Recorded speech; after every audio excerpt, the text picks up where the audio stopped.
آج اللہ تعالیٰ نے کوئی چیز تمہارے پاس دی ہے تو ذخیرہ اندوزی کے جرم میں کبھی مبتلا مت ہونا۔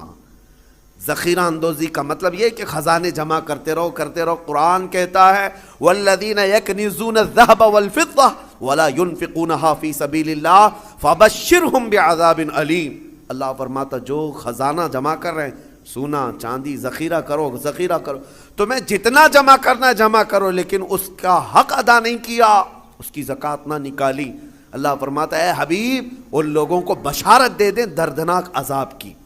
یوم یحمى علیہا فی نار جہنم فتکوی بہا جباہہم وجنوبہم وظہورہم ھذا ما کنزتم لانفسکم فذوقوا ما کنتم تکنزون۔ قیامت کے دن اللہ فرما رہا ہے اس دن آگ تپائی جائے گی جہنم کی، اور پھر یہ جو لوگ ذخیرہ اندوزی میں ملوث تھے ان کی پیشانیوں کو داغا جائے گا، ان کی پیٹھ کو داغا جائے گا، ان کے دونوں بازوؤں کو داغا جائے گا، اور پھر ان سے کہا جائے گا چکھو یہ تمہارا وہی مال ہے جس کو تم جمع کر کے سانپ کی طرح بیٹھے رہتے تھے۔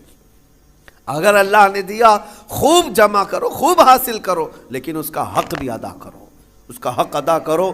آج حالات ہمارے پوری امت کے لیے اس قدر دردناک ہیں۔ میں ایک ریکویسٹ کر کے اپنی گفتگو کو ختم کرتا ہوں۔ افطار روزانہ کرتے ہیں، دسترخوان پر بیٹھتے ہیں تو جب کھجور اٹھائیں، ہو تو نہیں سکتا، ہماری طاقت نہیں ہے کہ ہم چل کر کے ملک شام پہنچ جائیں، چل کر کے ابھی ہم عراق پہنچ جائیں، چل کر کے ابھی ہم یمن چلے جائیں، لیکن دسترخوان پر کھجور اٹھا کر بارگاہ رب العزت میں یوں تو کہہ سکتے ہو مولا مجھے تو نعمتیں کھلا رہا ہے، تیرے حبیب کی امت میں چھوٹے بچے بھوک سے بلک رہے ہیں، اے اللہ تو نے مجھے کھجوروں کی نعمت دی ہے، اے کریم خدا ان پر تو اپنا خانے نعمت وسیع فرما دے، میرے حبیب کی امت پر تو رحم کی چادر پھیلا دے، ان کے آزمائش کے دنوں کو تو مولا اب ختم فرما دے۔ یہ دعا روزانہ افطار میں ضرور کر لینا۔ اس لیے میں کہہ رہا ہوں کہ اگر تمہارے دل میں احساس بھی پیدا ہوا، قیامت کے دن یہ نیت بھی دیکھی جائے گی کہ یہ چل کر کے تو نہیں گیا، لیکن ان کے درد کا درد یہ یہاں بیٹھ کر کے بھی محسوس کرتا تھا، اس کی بھی بخشش کی جائے گی۔ صحابہ اکرام فرماتے ہیں ایک وقت وہ تھا رمضان کے روزے کی افطاری کا وقت قریب تھا، 70 صحابہ جو اصحاب صفہ میں ہیں نبی پاک کے حجرے کے باہر بیٹھے رہتے تھے۔ ایک دودھ کا پیالہ آیا ہے، چند کھجوریں آئی ہیں اور سب دسترخوان پہ ہیں، اور افطار کے لیے چند ہی لمحے باقی رہ گئے۔ نبی پاک صلی اللہ علیہ وسلم نے اپنے حجرے میں اندر دیکھا، حضرت عائشہ سے کہا کہ عائشہ باہر نظر کرو کوئی باقی تو نہیں رہ گیا، کوئی مسافر کوئی اجنبی تو نہیں ہے۔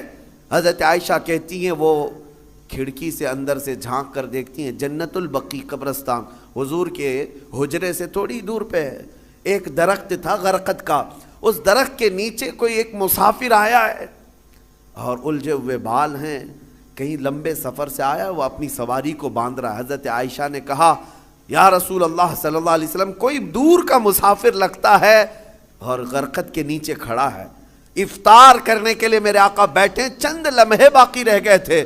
صحابہ کہتے ہیں حضور دسترخوان چھوڑ کر اٹھ گئے، میرے آقا دسترخوان چھوڑ کر اٹھ گئے اور چل کر کے گئے، اور جب اس کے پاس گئے تو اس سے پوچھا کہاں سے آئے، وہ بڑا لمبا سفر کر کے آیا تھا، اور حضور اکرم صلی اللہ تعالیٰ علیہ وسلم نے اس سے پوچھا کہ یہاں آنے کا مقصد کیا ہے۔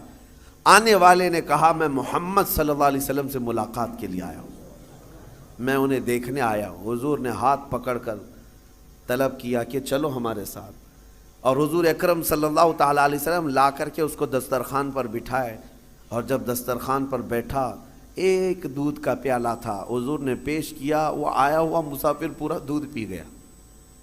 یہاں کسی کے لیے سب روزے والے لوگ ہیں، دودھ پی گیا۔ نبی پاک صلی اللہ تعالیٰ علیہ وسلم مسکرائے، اور کھجور حضور نے اپنے منہ سے تھوڑی سی کھائی اور صحابہ کو دیا۔ صحابہ کہتے ہیں ساروں نے وہی کھجور کھائی، سبوں نے وہ کھجور کھا لی۔ اب اس کے بعد وہ بندہ پوچھتا ہے محمد کہاں ہیں، جو آیا ہوا ہے وہ کہتا ہے محمد کہاں ہیں۔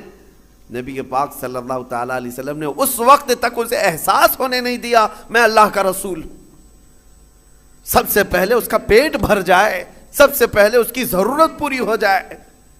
پھر صحابہ نے کہا تیرا ہاتھ جس نے تھاما تھا وہی اللہ کا رسول ہے،